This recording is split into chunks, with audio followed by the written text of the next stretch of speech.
Alrighty, welcome everyone. I'm Teeaboo and I am here for Ashita no Joe, episode 6. And we're putting Joe in prison. We're putting Joe in prison.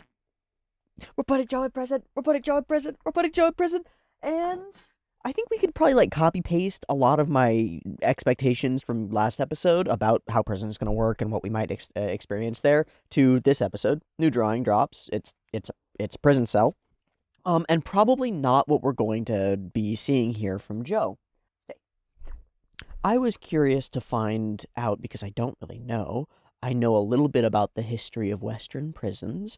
I don't know that much about the history of Japanese prisons, and so I went looking, and I did a little bit of an overview in understanding from the point that we're at in the 1960s, moving into the 1970s. What do Japanese prisons look like? What are they used for? How do they fit into the overall structure of the government?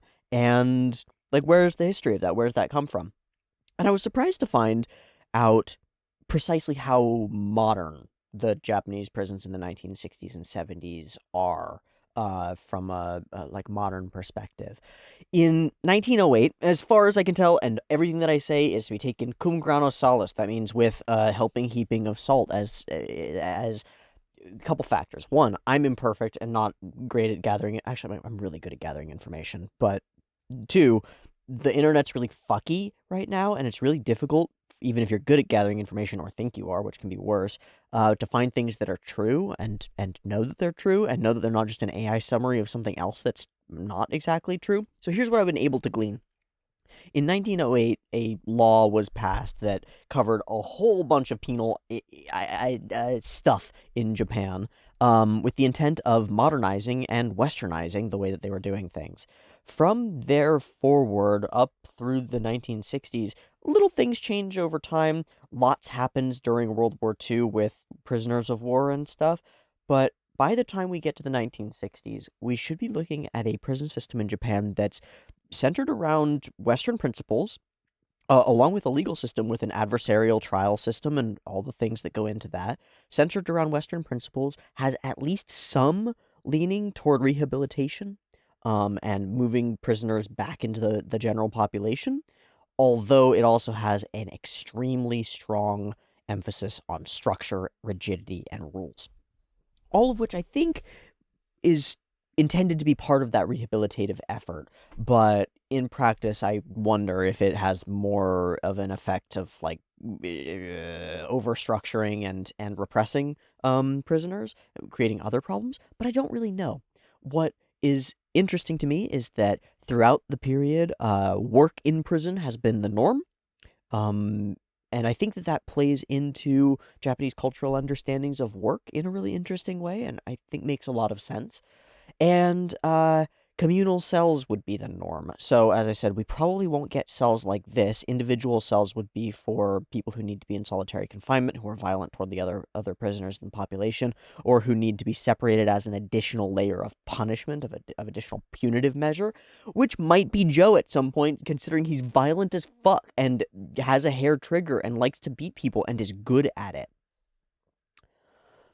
All of this to say that what we're probably going to experience is high rigidity, and I mean rules about the way that you walk, rules about when you can speak, almost never, rules about when you can interact with other inmates, almost never, rules about how and when you eat, rules about everything, rules, rules, rules, rules, rules, with, from what I read, the idea that by instilling all these rules into the person, we're going to make them disciplined and make them rigid and make them a functional member of society. Because what has happened as they've become a criminal is they've broken rules. So if we make more rules, that'll make them more normal, right? Which on my insides of my brain, feel like that might be ass backwards, at least for some cases. But I understand the logic behind it, and that means a lot. That means a lot.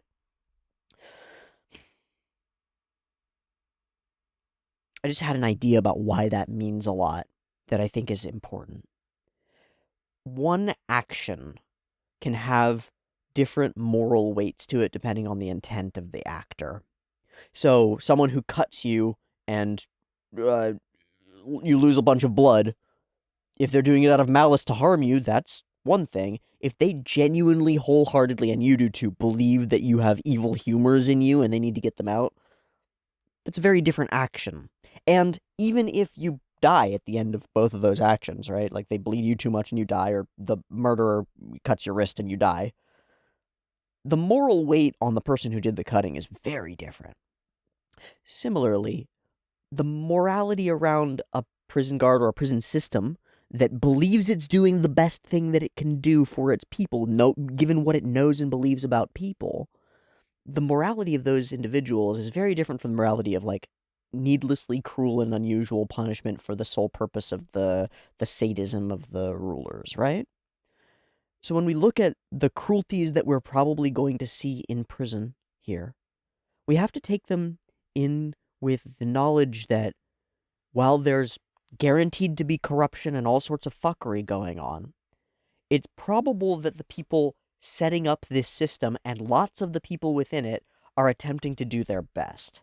That's a strange thing to bring up because again, we're so anti-prison pilled, and I think that's reasonable. I don't like prisons. I fucking hate them. I significantly don't like industrial prisons. The idea that there's a profit motive involved in the criminal justice system gives me the squigglies.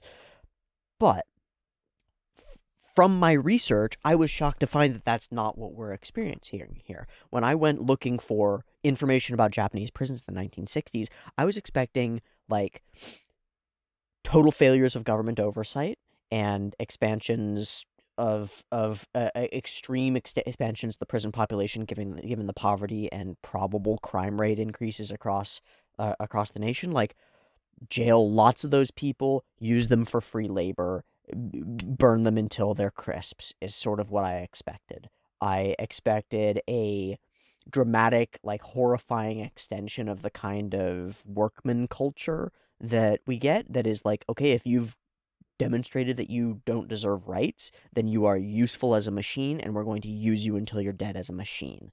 That's what I expected from the prisons. And what I discovered was, yes, there's going to be work. Yes, there's going to be highly rigid rules, but there's some intent, some idea, however ill-formed it is, that this is the best thing that we can do with people who don't fit into society. And I think that's how we sort of hook into this narrative, this understanding of Joe that I've been gathering, this narrative that I'm building, not necessarily the narrative of the show, this narrative that I'm building about what it means to be someone on the outside and what that means for how society will treat you.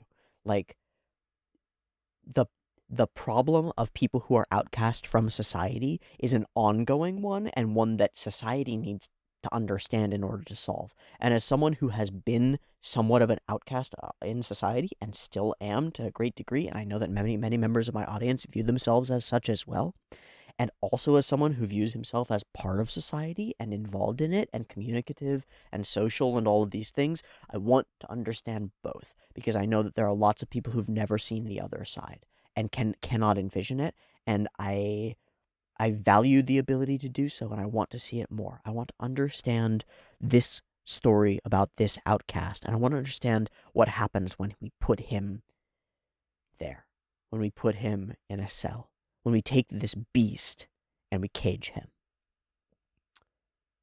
And I'm really curious to see who else is in the cages. So, I think that's everything that I really wanted to say here at the beginning about prisons. And I think a lot of what I said in the beginning of last episode functions really well to talk moving forward into this one. Let's give a couple of moments to the last episode. Joe has decided it's worth his time to learn. It's so cool. And I still don't even, I can't really quite wrap my mind around it. This magical, unspeakable thing happens when he sees the note and decides to start moving, start incorporating, start growing, start building his mind, building his ideas, and learning from someone else. It took the episode to capture it. There's a phenomenon that happens when things are as concise as I think they can be, and sometimes that's in an audio-visual medium, and it's going to belie interpretation and translation into words. I don't really have the words to wrap around what is that moment of awakening. What is that moment of change within Joe, who has been no, no, no, no, and suddenly he goes maybe, right? His attitude toward information from the outside world has been, I got it. No, no, stay away, out, no.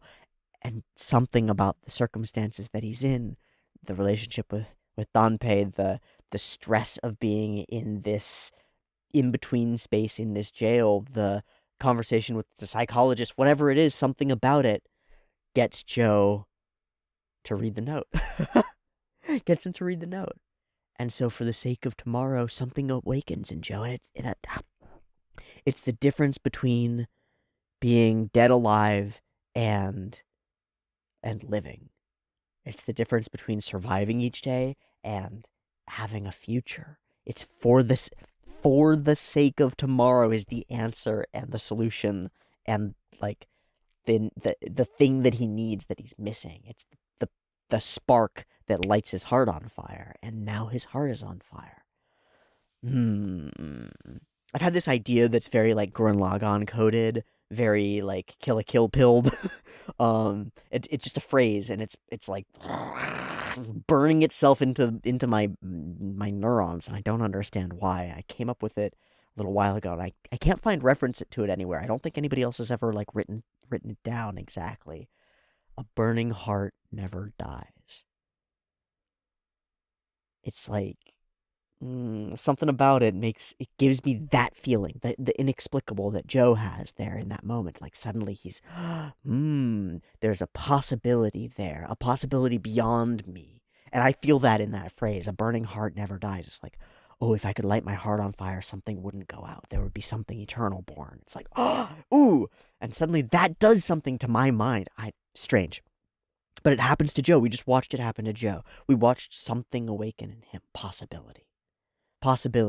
And it comes in the dynamic of learning. It comes in the curiosity of not knowing everything, not being certain.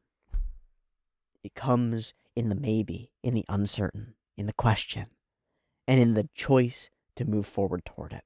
So let's move forward into the episode of Ashita no Joe, and let's find out what the fuck happens in prison when we go to prison. The biggest curiosity for me is who else is there?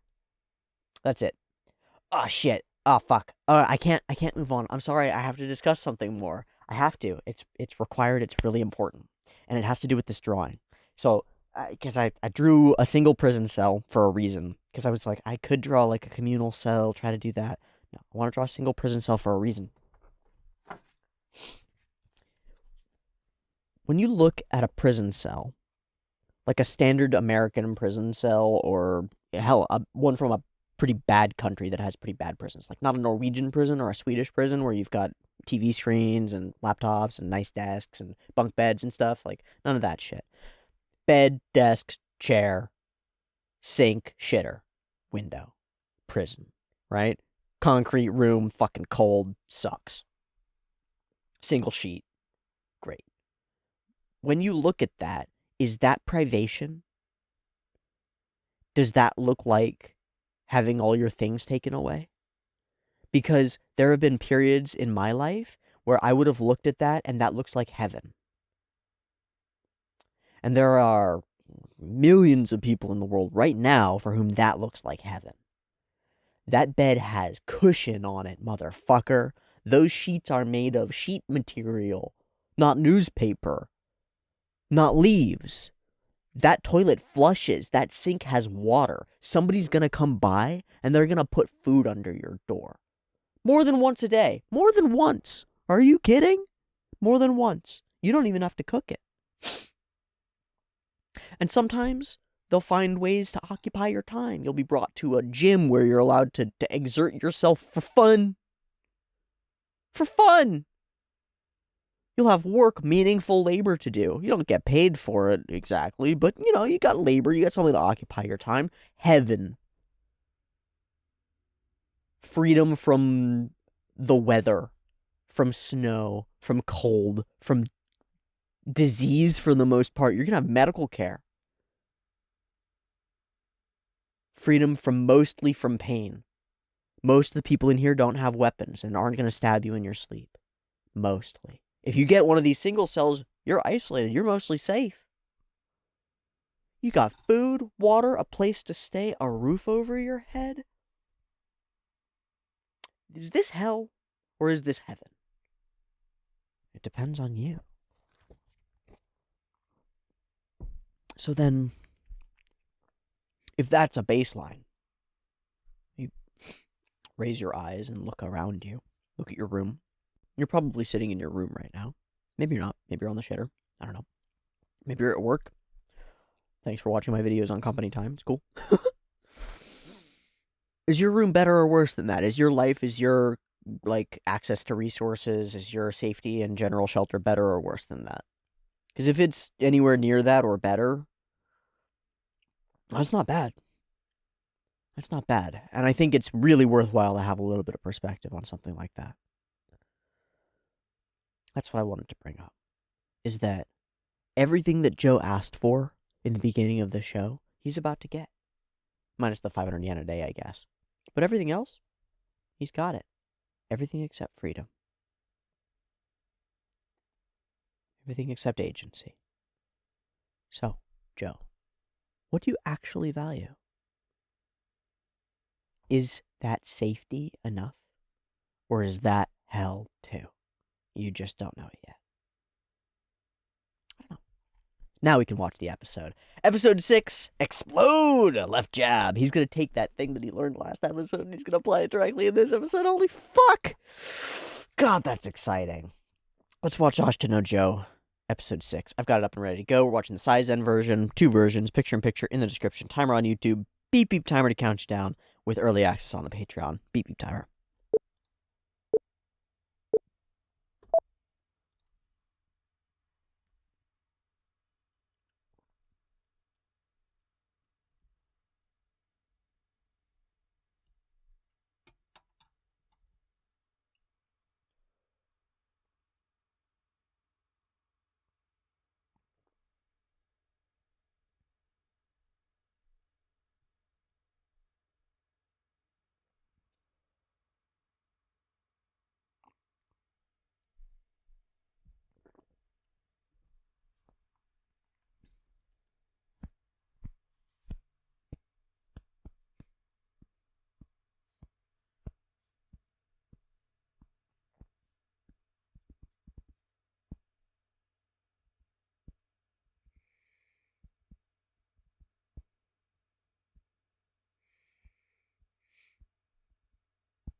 Police Hospital.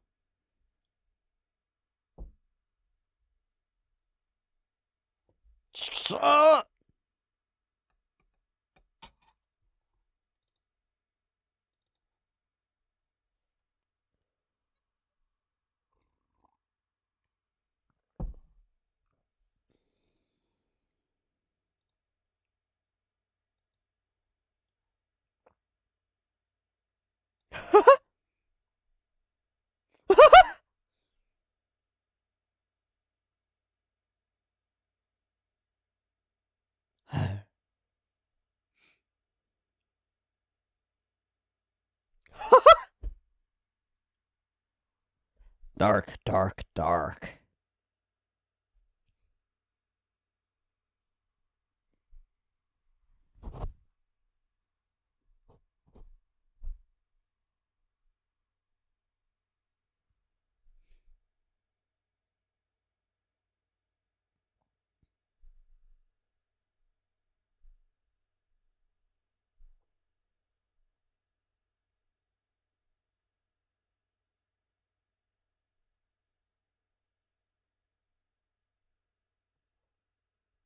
That's all he needs to pass a note.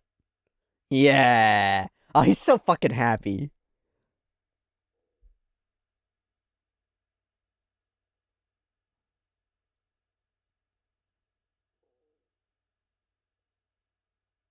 He's got his jacket.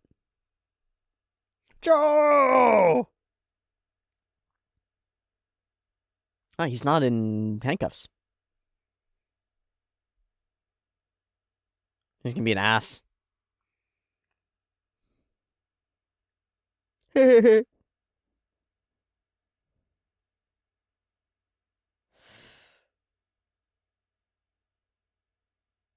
Don't be a dick. Don't be a dick. Joe, I'm watching you.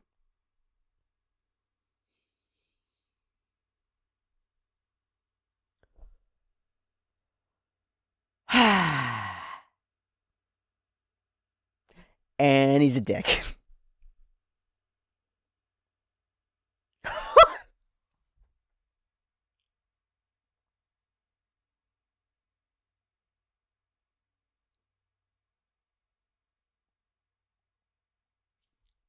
God damn it.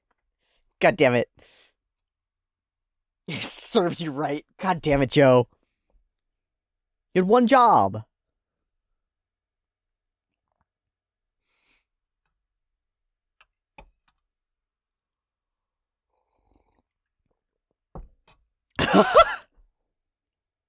Goom.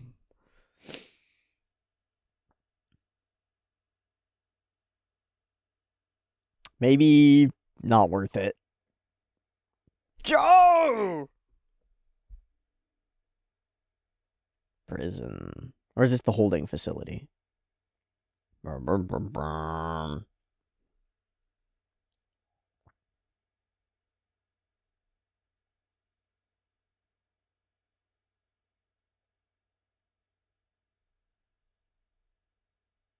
That's your prison color. Don't worry, they'll all be in the same color as you.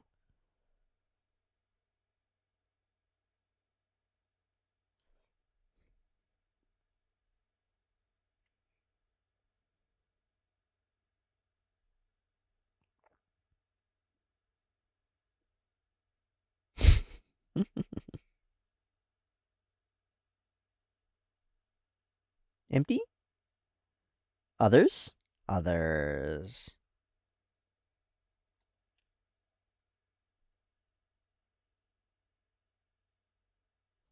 Sup? Man, do not stand out.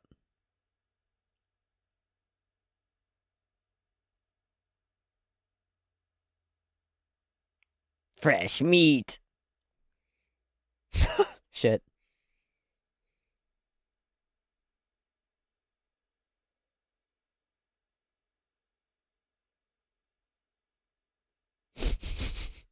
This is Berserk now. Just laughing demons. He runs this place? Huh. He's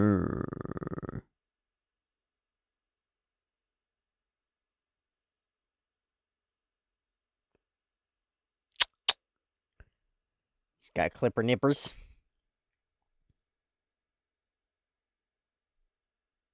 Huh?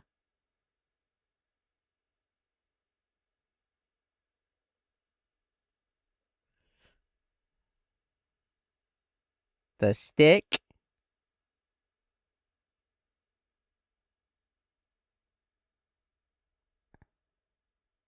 Yeah. Yeah. Yeah, okay. Oh. We're gonna shove. Ugh. Twisted stick.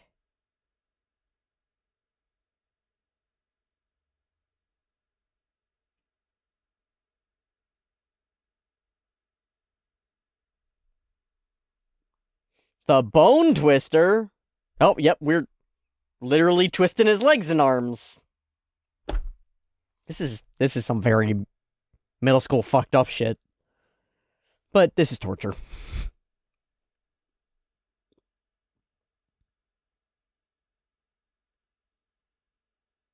Of course, not a very strong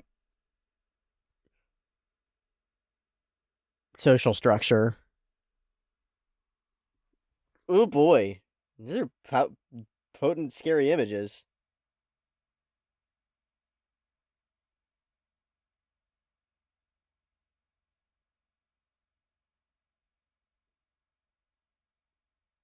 Oh shit. This is wild.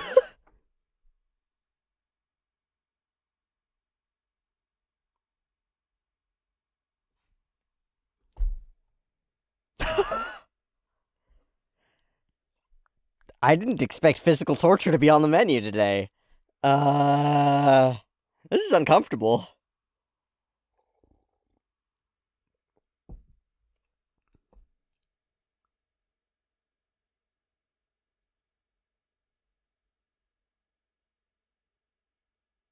I love the style of the facial expressions, for example, but holy fuck.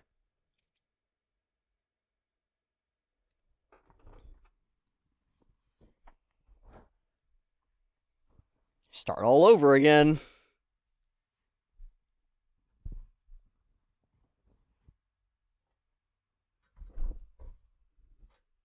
You, you're breaking his internals.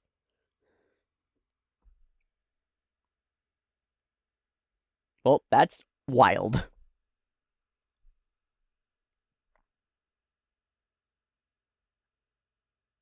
Oh, he's drinking? Oh, fuck.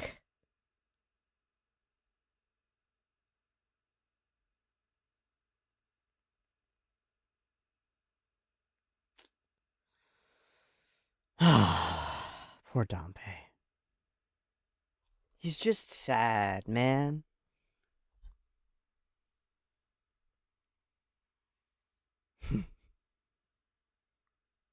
She doesn't want to give up.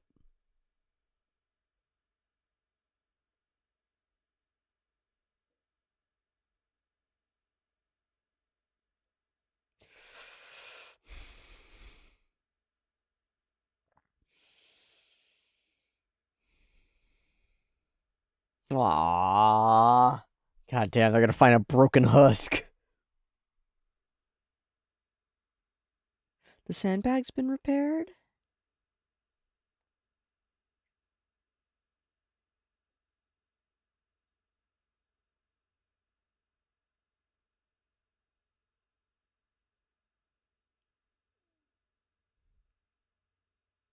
Yeah, it'll never betray you. Never rip up your fucking love letters.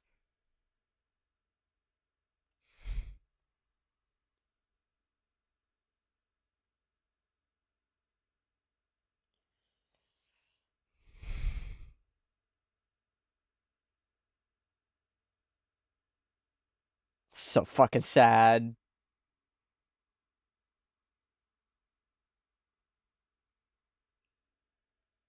Damn. Wow. Doing all the right things. Even drunk, you can't get away from the dream.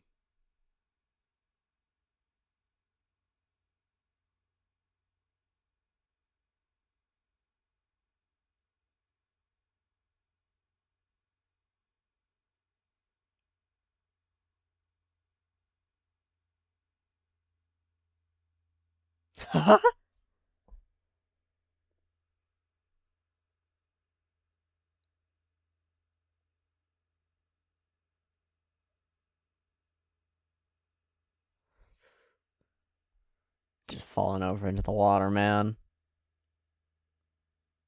Yeah. A beautiful dream that doesn't exist. Fuck.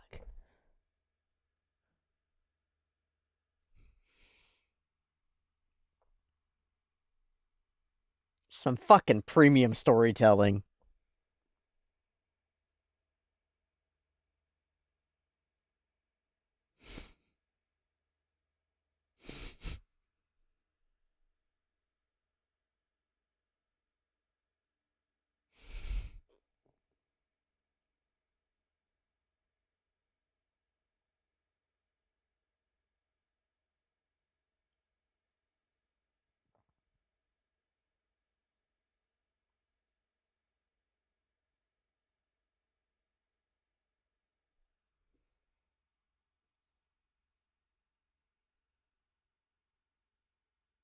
Oh man, it's just oscillating between the strongest emotions.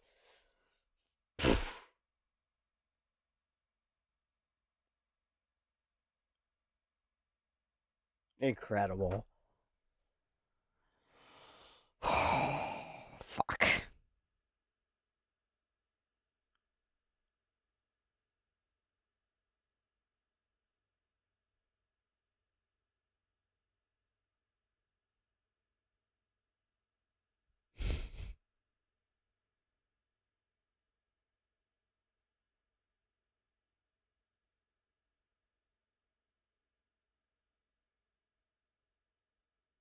Hmm.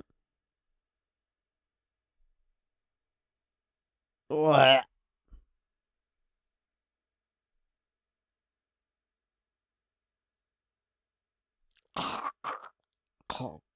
Yeah.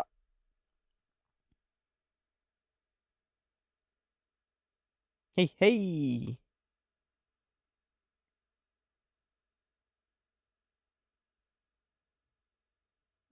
Make sure Joe doesn't get any.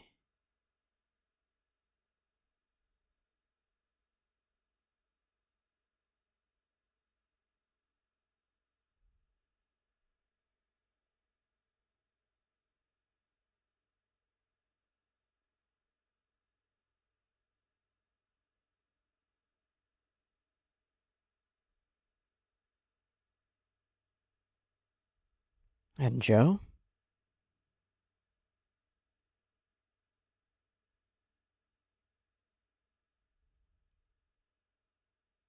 He's up. He needs to hurt the boss.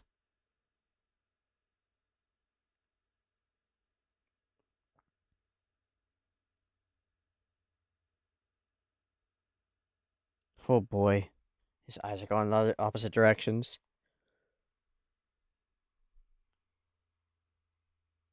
Yeah. Yeah, we're not letting you eat. You kidding?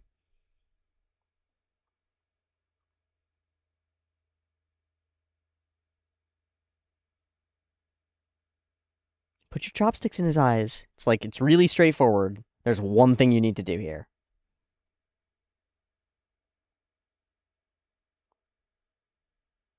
Yep. But let's fight.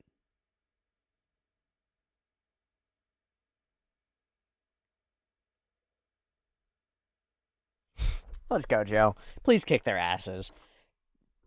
Problem is, in reality, he'd be dead now. Right? He's about to be dead. You can't fight these guys. That doesn't work. But this is a show. This is not reality. He's about to kick their asses. Let's fucking go. Yeah, let's see how far you can get. Let's fucking go. Chopsticks in the boss's eyes. In the eyes.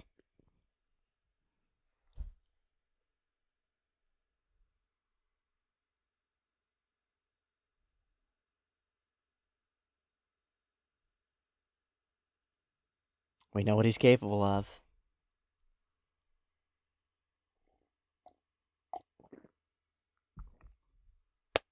Oh, that's dope. Oh, that's dope.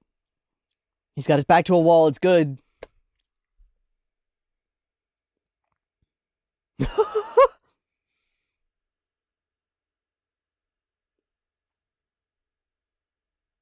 Amazing. The theme. The theme comes in. It's the first time. It's the first time.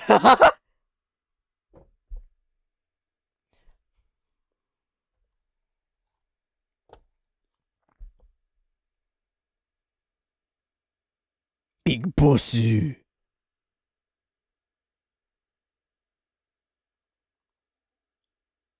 Hello.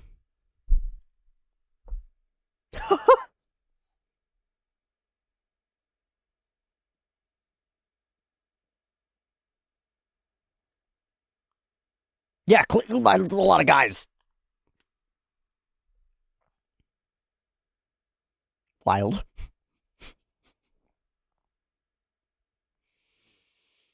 Hmm.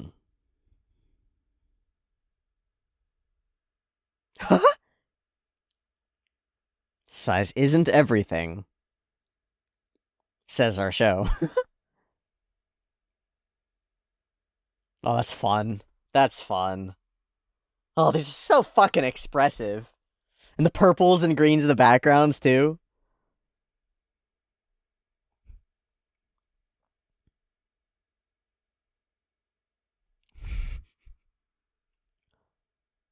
Yes, yes, yes.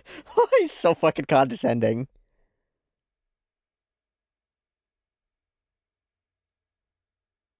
Jab. Yeah, jab him to death. There you go.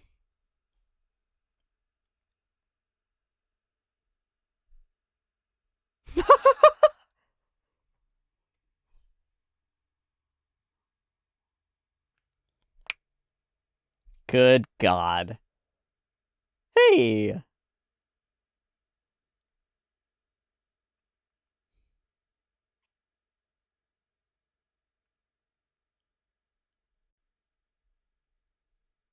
Ah, shit. Ah, shit. Well, they attacked me, so... Oh, don't fight the cops. Don't fight the guards.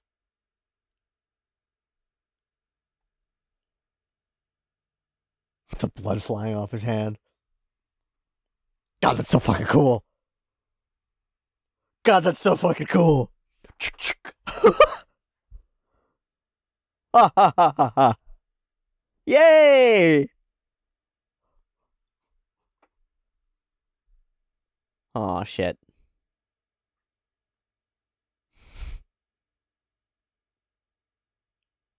Onaji nakama.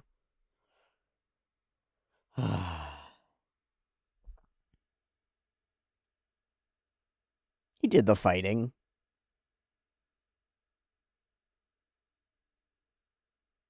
Hmm.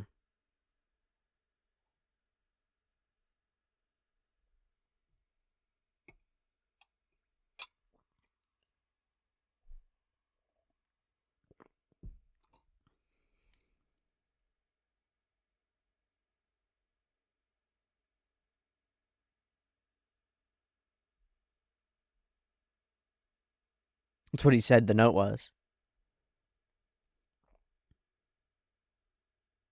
Which means he read it. Which means he read it.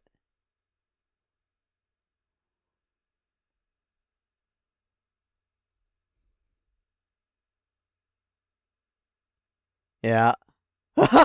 Alright, fine, I'll quit the booze again.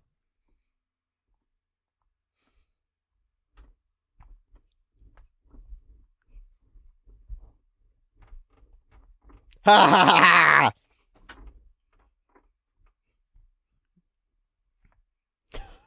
Sorry, freaking the fuck out. Oh, goodbye. Goodbye, liquor.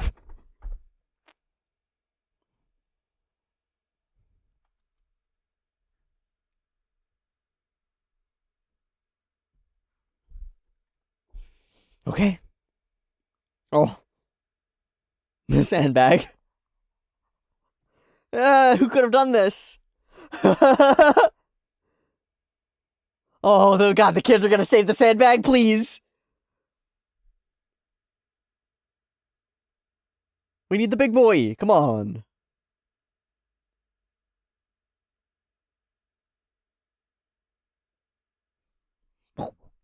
The two.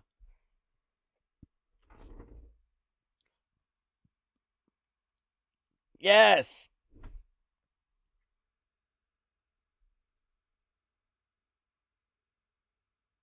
God damn it. Everybody working together for the fucking asshole who's such an asshole.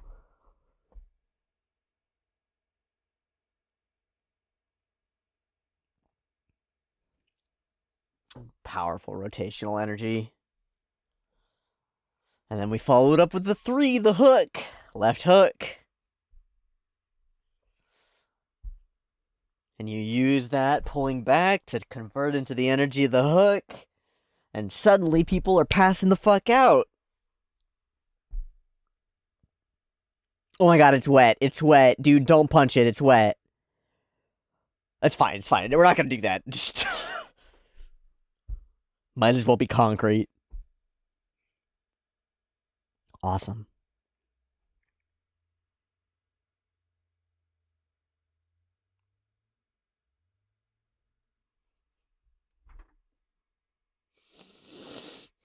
It's like he's sending belief into it. Kanarazu. Fuck. God, it's so hype-inducing.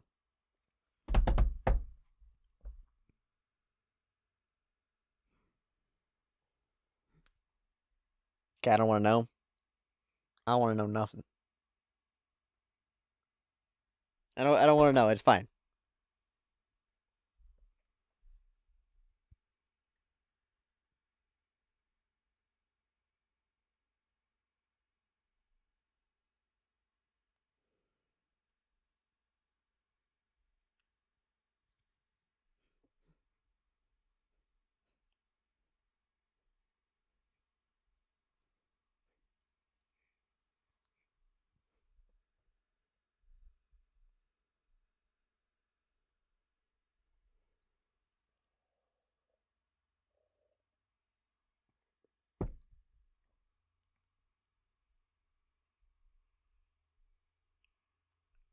Tate, tate.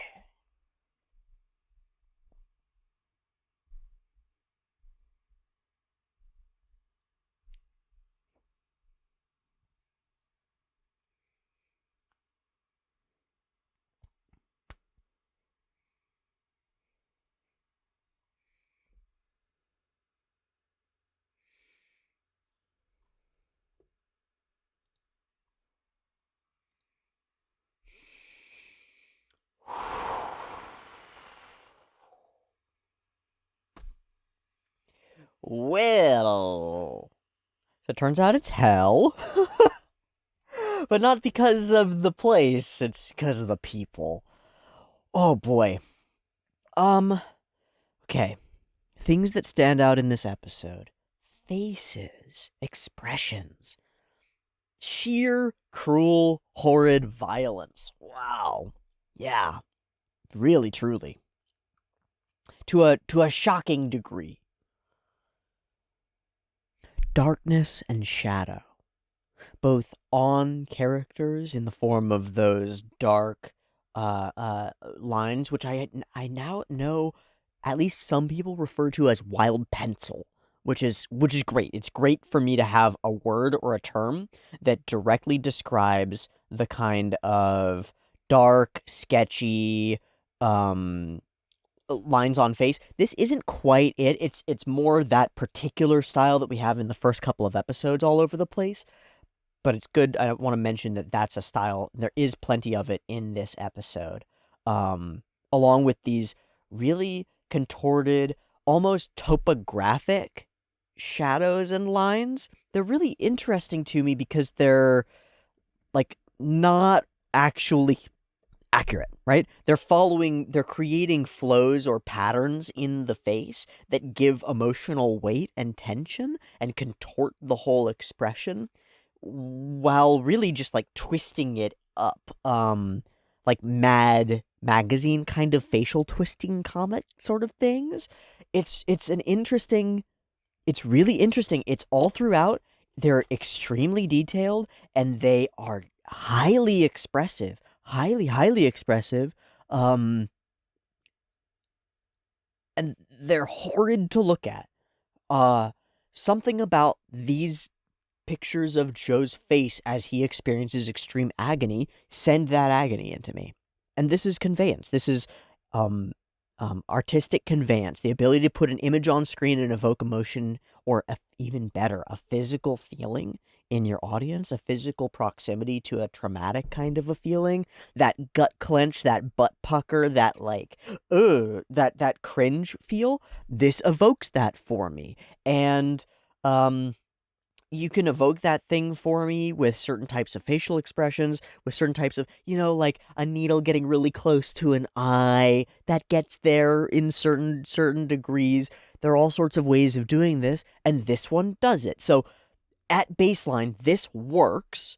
And then my question is, why does this work? Why does this work? We're taking a face that I recognize and we're contorting it and twisting it. There's a visceral element where I'm imagining to some extent the shoved down throat of the towel, and then I've had impacts to my torso to some extent so I can empathize with the blows. But it's these moments where we're like twisting his limbs and he's like shuddering. He's like breaking outside of the lines of his own body. It's all becoming one and it's all becoming pain. And something about it is, it's a good visual representation of extreme pain. And good in that it works, in that it functions. This is a cool thing for me. Good doesn't exist, okay? There's no universally good thing or universally bad. Doesn't exist. But if we choose a goal, we can maybe narrow things down and base our good or bad as to whether we reach that goal. So, for an emotional scene where the intent is really clear, it's really crystal clear, our character is experiencing horrible physical abuse, and we should be experiencing some of it along with him. We're meant to feel pain here. We're meant to empathize with his situation. We're meant to see the cruelty of these laughing faces and feel the same kind of Fear that they're going to do this to us, that it's unpredictable, that it's pain incoming. Is it good or is it bad? Does it work? Fundamentally, that becomes the question. If we just zoom out, we go, is this a good episode of Ashita no Joe? I don't fucking know. But if it reached its purpose, then it's fulfilled its purpose, at least, and we can use that as a baseline. Did these scenes, did the animation choices of parachute play, whatever the fuck, make me think, oh God, and imagine myself in this situation and instill in me the feeling of futility as I realize in the way that our minds are primed to think through situations like this and be like, what would I do? And you realize that there's nothing you can do. I'll just be strong enough to pull 4 men off of one man off of each of my limbs. You might be able to rip a foot out and get a couple kicks in, but then you're getting restrained again. You're fucked. I'll spit the towel out. No, you won't. No, you won't. You're fucked. You're gonna sit there until you die or they let you go. That sinks in under my skin. I feel it under my fingernails. It's like, it's on the backs of my eyelids when I close them. I hear it. It's tactile. It's visceral. It's there. It's real. As far as my conscious, outer brain is aware, I'm aware that I'm a human being sitting in a chair watching a show that was made 50 years ago, and it's drawings on a screen. But if you peel those layers away and you get closer to my brainstem and closer to my nervous system is experiencing pain and struggle and fear. Real. There is no difference at that level between a real one and a fictional one. Between really, if you imagine yourself held down by 4 dudes and there's a guy about to jump on your stomach, there's really not much difference between that imagining and the real experience. And so when we watch it on screen, it's even more so. Even if it's not you, it's another character, it's you. You feel it and it's real. You live it in your body. Why? Why does this work for that? When other depictions of trauma, torture, pain, abuse wash right over me. And they do. I can watch all sorts of stuff and be fine. Hell, sometimes even, closer to real things, real death, real pain, real accidents caught on film, those things might create a similar response, but sometimes they create less of one. That's very strange, isn't it? What is it about the semi-permeability of this medium that lets me be Joe as he's tortured? And why do I want to watch it? I don't know. I think it has to do, zooming out, I think it has to do with, a fundamental human drive to expand your experience, to experience more things, to grow, to have more information in baseline for your internal supercomputer to do probability plays about every action that you do, right? So if you've got more information about being tortured, that's going to inform your decision making in any situation that could potentially lead you to being tortured. It's going to inform the weight that you put on that decision making, right? That might be an inclination toward it. Or even at a baser line, like novelty, new things, new experiences, new ideas, even if they're painful, high valence stuff, we want to intake it. I think it's something to do with that, but then we ask, how do we create things that do that for others? And then we get into art. And then we pass over this threshold into conveying things that are untranslatable. The things like that experience that we had in the last episode where Joe awakens to this potential for the future, and it's impossible to put it in words exactly what happened there. Those sorts of things we can sometimes convey through multimedia. Strange. And sometimes it's the smallest details about those multimedia, the way we do lined shadows on our character's face as he sweats and convulses in agony. Sometimes that's what sells it. I think these moments when we're doing the twisting, we get all these they remind me of Dom Page doing work. They're like, we're all at work here. We're all doing jobs. And then he starts he gets into this shaky space. where this, like, the outside lines of his body are breaking out of their lines and becoming shaky.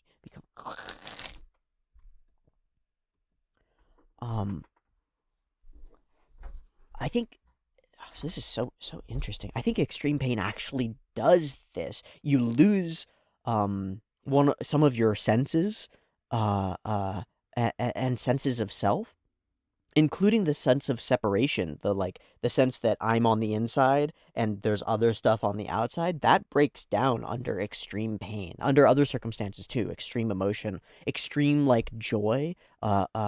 Joy in the moment is like, it's not bound by your body. You're awash with it and in harmony with it. It's out there and in here and elsewhere. It's everywhere. Pain's like that too. It like the bounds between you and reality break down. And you're not sure where you are. And literally, we're like stretching his body out for this. I just think it's like an extraordinarily good depiction of a particular kind of agony. And it's fucking crazy that we're watching it. There's no blood, right? But amazing that this level of violence is portrayable in the 1970s. Like, wow. Wow.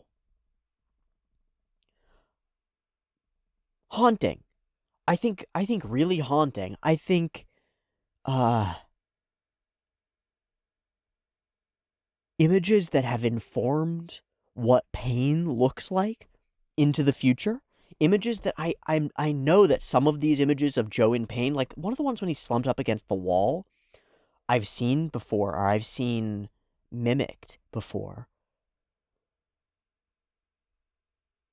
I wonder how many young, relatively sheltered people had their understanding of what violence and pain is shaped by that scene. Anybody who watched Joe in their youth, there are a few of you, do you have a strong recollection of this scene and what it like felt like when you first watched it? I'd love to have more insight into that, because it stands out to me as it's really interesting that we're demonstrating what physical violence does to the person who's experiencing it here. A lot of shows that focus on violent activities don't do that. We wash right over it. Our characters basically are immortal and they like get up with a band-aid on their head, right? And that's what it means to lose a fight, right? This builds into Joe's superheroism, right? This builds Joe's legend because he takes all this abuse and then gets up and keeps fighting. It sells us on the idea that later, 20 episodes, 30 episodes down the line, when he's struggling to get up after being pummeled in the boxing ring, we're like, Joe, we've seen you get up after worse. We know you can do it. Like, this is all feeding into who he is. But we really choose to focus on how much it hurts. How much it hurts and how much other people are capable of doing this to you. We set up all the others in the group as bad guys, right? Except for maybe the ones who are like, a little bit reluctant, and they're massaging the boss, and they're clearly just going along with it because they don't have a choice. But still going along with it, right? Still end up beat up at the end. Why are we doing that? Why are we setting up this like violent backdrop? Is this to say this is where you're going if you keep being a delinquent, Joe? I wonder if that's the goal here. And is it to say, like, to put Joe in the position where, as a physically violent person and somebody who's capable of gaining this kind of power, like, he could just turn into the boss next. And that's not a solution for us. There's a line in between. There's a place where, like, the fighting and the prowess comes together, and you can be a little bit noble about it, too, and it's boxing. Eventually is going to be the answer, but I wonder if we'll sway too far in the other direction. Joe definitely has that in him. He was running a little street gang of urchins, right? So converting that to power within prison wouldn't be surprising. He definitely has the makings of that type. I don't know.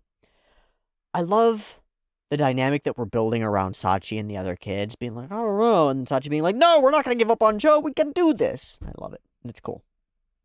And Taro being like, let's go back. We're not going to do it. Yeah, let's go. We'll go by ourselves. The most poignant tragedy of the episode is Danpei drinking. This is really cool that the internal battle of Danpei with alcohol and with purpose has become so core already.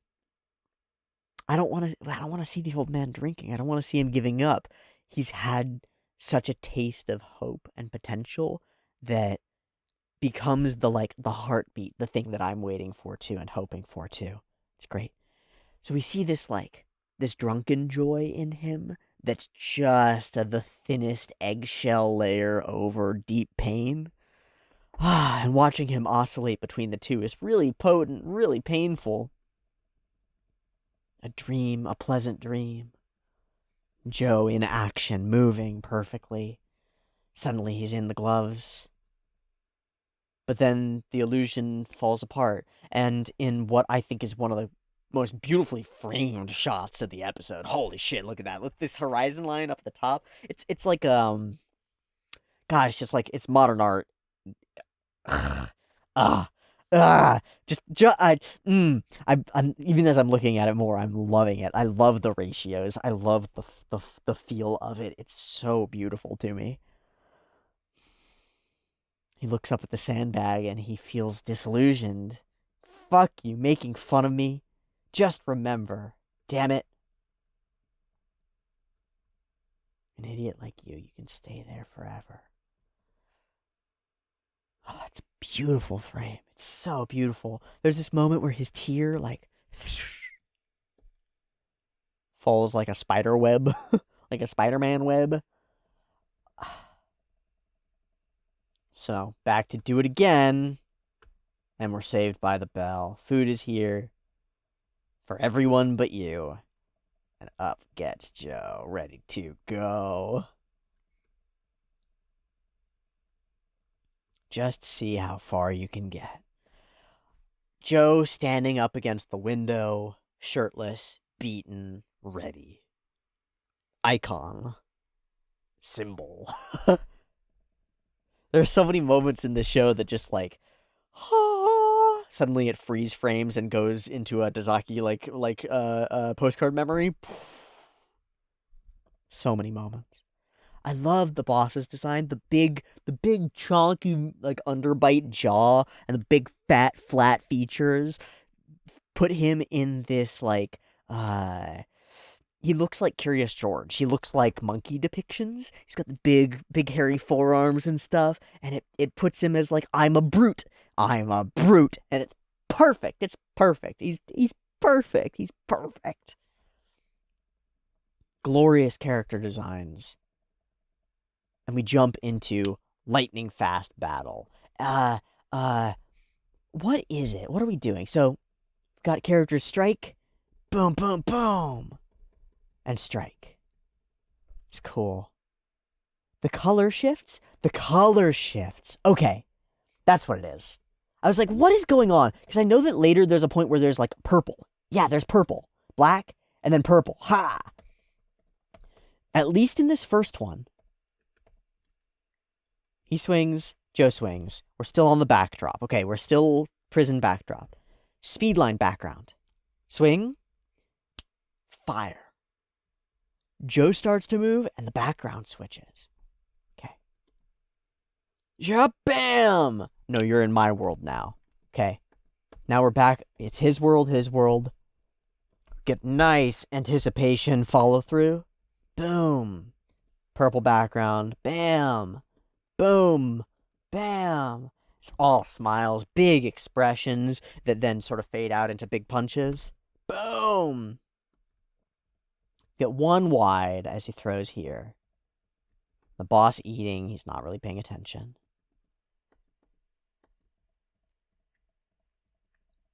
Cool. Okay. So for lots of the scenes, the moments that Joe takes screen and we're showing him swinging, we swap the background to something else. And then for lots of the follow-throughs, we show the environment, actually. It's interesting. I got a feeling from this that was Joe's in complete control. He's way faster than any of them as part of the vibe of it. And I wonder if those background swaps contribute to that, but I'm not really sure. And there's a great joy to him as he fights. A great joy. And then the boss is ready. Bossu. Oh, fuck. I'm impressed. You should be scared. You're in danger. Don't you value your life? And yeah, it's a scene that you gotta look at and be like, oh, icon. Shing! The beast, eyes flashing in the dark. Swing. Oh, yeah, we do it again. Okay. Okay. So the background shift is Joe being in control.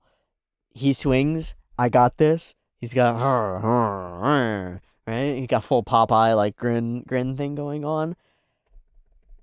And then it stops. You're in my world actually. Oh my wamo. You know? Boom, and we're ready again. And we pull out and then he's on purple with these big and he's getting kind of beat up like a big punching bag, you know? Absolutely trounced. And I'm not done yet. Not even close. So, why don't I try Old Man Danpe's teachings? And he puts the jab up. I'll kill you! And while talking it through,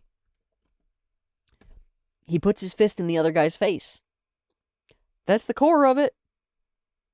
You have a rock, you put it in his face. You pull it away. You put it back. Take it away. That's it. The whole game. Put fist in face. The jab is probably the most efficient way to do that. And so we get like, I don't know, like a dozen little individual cuts that are like partly on ones and beautifully executed. Like, oh my god. Okay. Boom. Anticipation, but quick. Boom. Look at the expression on his face. Hair blows back. Bam! Hair blows forward as we hit impact. And then all his like musculature ripples for a second. And you look back, the guy's a bloody pulp. Straight through the hand, too. Like, yeah, you put your hand on your nose, I'm gonna crush your nose again through your hand. And Joe's got this smile, he's like, I've unlocked something. Cool. And then we're doing something, we do a little bit of weird stuff, so he rears back for a big right haymaker, kind of. Not a real punch. And then suddenly he's throwing a jab again. That's fine. Okay. What matters is that this dude is fully passed out. He's falling, and Joe's not letting him. Joe's learned a new tool, a new toy. Hit. And Joe has demonstrated that he is very fucking dangerous. No more communal prison for you. I like it, Old Man Danpe. I love this moment because I can so imagine this being like a cyber arm instead, right? It's like, I like it, bud. Or a shotgun or something, right? It's like, I like it. That's a cool weapon you've given me. Neat. But it's his fist. It's his own, it's a skill. That's what it is. It's a skill. It's the first one Joe's ever acquired from somebody else. And he goes, huh, what do you know? Huh. And just like someone discovering that people can make weapons that are better than his, he realizes that there's a future here. Wow, cool. And then on the other side, Danpe's all kinds of sad, but a little question reveals that Joe has read For the Sake of Tomorrow. And so our mission begins again. We're going to set that sandbag back up. We're going to write out what a right straight looks like, and we're going to train Joe from inside prison. Piece by piece. Definitely. Like a prayer. Like a prayer. Danpe writes out the most powerful words he knows, and he sends them to Joe. We'll see how it goes from there. Thanks so much for watching this week's episode of Ashita no Joe. Wow, what horror. What incredible, overcoming. There we go. Thank you again. I'll see you next week for more. Much love. Peace.